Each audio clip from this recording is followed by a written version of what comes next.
मसान एक भारतीय फिल्म है जो 2015 में रिलीज हुई थी। इस फिल्म को नीरज घैवान ने निर्देशित किया था और यह उनकी पहली फिल्म थी। इस फिल्म की कहानी वाराणसी में है, जहां एक साथ दो अलग अलग कहानियां चलती हैं। इस फिल्म का मुख्य थीम है मौत और जीवन के बीच का संघर्ष। मूवी की शुरुआत में हम ऋचा चड्ढा को, जिसका नाम देवी है, एक वीडियो देखते हुए पाते हैं। वो तैयार होकर घर से निकल जाती है और एक पब्लिक टॉयलेट में अपने कपड़े बदलकर साड़ी पहन लेती है। फिर हम देखते हैं कि वह किसी क्लाइंट को लेकर होटल के कमरे में साथ जाती है। वो दोनों अंदर मजे कर रहे होते हैं, तभी अचानक पुलिस रेड कर देती है।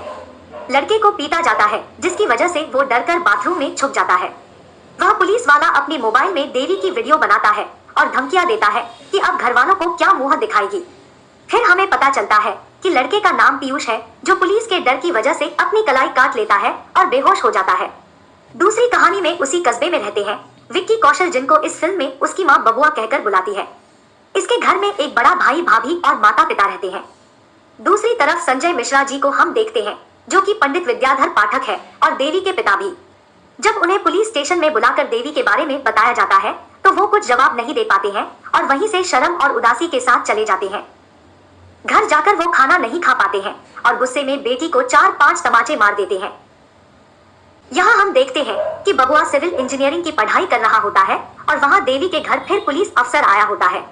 वो पंडित जी को कुछ पेपर भरने को कहता है कि पीयूष की मौत हो गई है और देवी साथ थी तो सारी इसकी जिम्मेदारी होगी। पंडित जी कहते हैं कि उन्हें कोर्ट कचहरी से क्या लेना देना। घूसखोर पुलिस धमका कर 3 लाख रुपए के बदले मामला रफा-दफा करने का कहता है और 3 महीनों की मोहलत भी देता है। अगर पंडित जी ने पैसे नहीं दिए तो उसकी बेटी की वीडियो वायरल कर देने की धमकी भी देता है।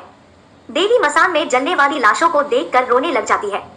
उसी कस्बे का रहने वाला बबुआ और उसके परिवार वाले उसी मसान में मुर्दों को जलाने का काम करके अपना पेट पालते हैं। बबुआ का दिल एक लड़की पर आ जाता है, जो उसके दोस्त की गर्लफ्रेंड पूजा की दोस्त होती है। पंडित जी के पास एक छोटा लड़का काम करता है, जो पानी में कूदकर सिक्के ढूंढने के खेल में माहिर है, पर पंडित जी उसको वह खेल खेलने नहीं देते। पंडित जी कुछ दिनों के बाद अपनी बेटी देवी से पूछते हैं कि क्या उसने एक बार भी अपने घर का नहीं सोचा जब वो उस लड़के से मिली। तब देवी जवाब देती है कि वो उसके कोचिंग क्लास का स्टूडेंट था और इनकी दोस्ती वहीं पर हुई थी। वो पहली बार ऐसे बाहर उससे मिली थी। यहाँ एक मेले में बबुआ और वो लड़की अपने अपने दोस्तों के साथ दिखते हैं। दोनों एक दूसरे को भी देखते मुस्कुराते हैं। इसी से पता चलता है कि दोनों एक दूसरे को पसंद भी करते हैं। एक दूसरे के फेसबुक फ्रेंड भी बन चुके होते हैं। फिर बाहर मिलना जुलना भी शुरू होता है। पंडित जी अपनी सिफारिश पे देवी को एक जगह काम दिलवाते हैं, पर वहाँ का एक मुलाजिम उसे उसके साथ सोने के लिए परेशान करने लगता है। इस वजह से देवी काम छोड़ देती है, पर वो अपने पिता को काम छोड़ने की कोई वजह नहीं बताती। पंडित जी अपने वहाँ काम करने वाले बच्चे को पानी वाले खेल में हिस्सा लेने की इजाजत देते हैं। यहाँ देवी पीयूष का घर और नंबर बताकर उसके घर फोन करती है, पर किसी से बात करने की उसकी हिम्मत नहीं पड़ती। बबुआ की दोस्ती लड़की के साथ गहरी हो जाती है और दोनों फोन पर बातें भी करने लग जाते हैं। बबुआ को फोन पर पता चलता है कि वो लड़की कुछ ही दिनों में अपनी फैमिली के साथ एक पिकनिक पर जाने वाली है। पंडित जी पैसों का बंदोबस्त करने में जुट जाते हैं, पर देवी उस छोटे से कस्बे से निकलकर इलाहाबाद जाने की बात अपने पिता को बताती है कि छोटी जगह पे छोटी सोच के साथ वो नहीं जी सकती। वो सरकारी नौकरी की तलाश भी कर रही होती है। बबुआ अपनी गर्लफ्रेंड को एक ट्रांजिस्टर गिफ्ट देता है, जिसमें उन दोनों की बातें रिकॉर्ड हुई है। लड़की बबुआ को उसके गांव शहर का नाम पता पूछती है, पर बबुआ उसको कोई ठीक से जवाब नहीं दे पाता है। पूरा दिन साथ रहते हैं। लड़की की उंगली में एक अंगूठी को देखकर बातें करते करते बबुआ उस लड़की को चूम लेता है।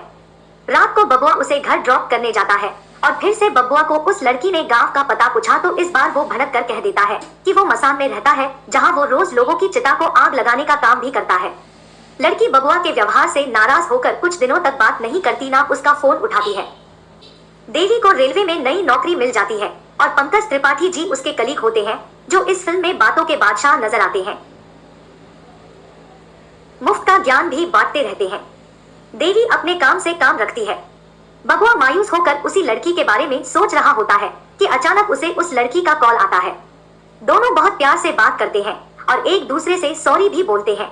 बबुआ को पता चलता है कि वो लड़की अपने परिवार के साथ तीर्थ यात्रा पे गई हुई है और ये भी कहती है कि उसकी फैमिली बबुआ को कभी स्वीकार नहीं करेगी, पर वो बबुआ के साथ घर बसाने को तैयार है। बस बबुआ को एक अच्छी नौकरी मिल जाए तो वो भागकर उसके पास आएगी। अगली रात जब बबुआ मुर्दों को जलाने वाले काम पर होता है तो वो एक चिता को उठाता है। अचानक वो कुछ देखता है। उस लाश की उंगली में वो वही अंगूठी देख लेता है जो उसकी गर्लफ्रेंड की उंगली में थी। ये देखकर वो हकबक्का रह जाता है। कंफर्म करने के लिए वो मुंह पर से कपड़ा हटाता है तो अपनी गर्लफ्रेंड की लाश को पाता है। वो शौक में रो भी नहीं पाता है और बबुआ अपनी प्रेमिका के गुजरने के गम में फूट फूट कर रोता है।